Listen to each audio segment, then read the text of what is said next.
નમસ્કાર વિદ્યાર્થી મિત્રો, દ્રષ્ટિ મેથ્સ ચેનલમાં આપનું હાર્દિક સ્વાગત છે. મિત્રો, આપ સૌ જાણો છો કે જે સીસીઈ ની જે આવનાર એક્ઝામ છે, બરાબર, એ એપ્રોક્સ સપ્ટેમ્બરના બીજા વીકમાં ડેટ આવી ગઈ છે, બરાબર. તો એ જે એક્ઝામ છે તેનો જે ટોપિક છે ઘડિયાળ. તો મિત્રો, આજે આપણે ઘડિયાળ વિશે ભણવાના છે. ઘડિયાળમાં બે ટાઈપના સવાલ હોય છે. કોઈ પણ એક સમય આપેલો હોય છે, એનું અરીસામાં પ્રતિબિંબ શોધવાનું હોય છે, અને બીજો જે ટાઈપ છે એમાં જળમાં પ્રતિબિંબ શોધવાનું હોય છે, બરાબર. તો જળમાં જે પ્રતિબિંબ શોધવાનું છે એનો અમે નેક્સ્ટ વિડીયો લાવીશું. આજે આપણે ભણવાના છે અરીસામાં પ્રતિબિંબ.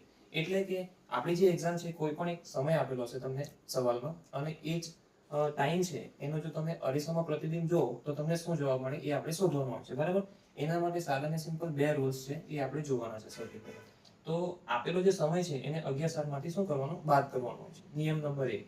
નિયમ નંબર 2 એવું છે કે જવાબમાં જો 12 આવશે તો આપણે એને શૂન્ય લઈશું, અને જો શૂન્ય આવશે તો એને આપણે 12 લઈશું, બરાબર મિત્રો. તો ચાલુ કરીએ આપણે. સવાલ નંબર 1, 9:30. આને જો તમે અરીસામાં જો તો શું પ્રતિબિંબ મળશે? તો નિયમ નંબર 1 પ્રમાણે શું કરીશું આપણે, 11:60 માંથી એને બાદ કરીશું.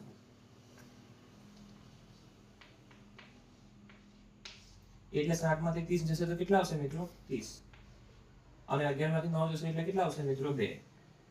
એટલે 9:30 ને જો તમે અરીસામાં પ્રતિબિંબ જોશો તો તમને સમય કેટલો બતાવશે? 2:30. એટલે આપણો સાચો જવાબ શું બનશે? 2:30, બરાબર. એક્ઝામ્પલ નંબર 2, 11:20 આપેલી છે. તો સૌથી પહેલા આપણે શું કરીશું, એને 11:60 માંથી બાદ કરીશું. તો 7 માંથી 20 જશે એટલે કેટલા આવશે મિત્રો? 40. અને 11 માંથી 11 જશે એટલે શૂન્ય આવશે. પરંતુ નિયમ નંબર 2 પ્રમાણે શું કીધું છે આપણે? શૂન્ય હોય તો કેટલા કન્સિડર કરવાના છે આપણે? 12. એટલે આપણે જવાબ શું લખીશું? 12:40, બરાબર. તો આનો સાચો જવાબ શું બનશે? 12:40, બરાબર મિત્રો. આશા રાખું છું કે આ તમને ખ્યાલ આવી ગયો હશે. સાદું ને સિમ્પલ જ છે, સમજાઈ જાય એવું છે, બરાબર. તો આજે બે એક્ઝામ્પલ છે એ હોમવર્ક છે, એનો જવાબ તમારે કોમેન્ટ બોક્સમાં લખવાનો રહેશે, બરાબર મિત્રો.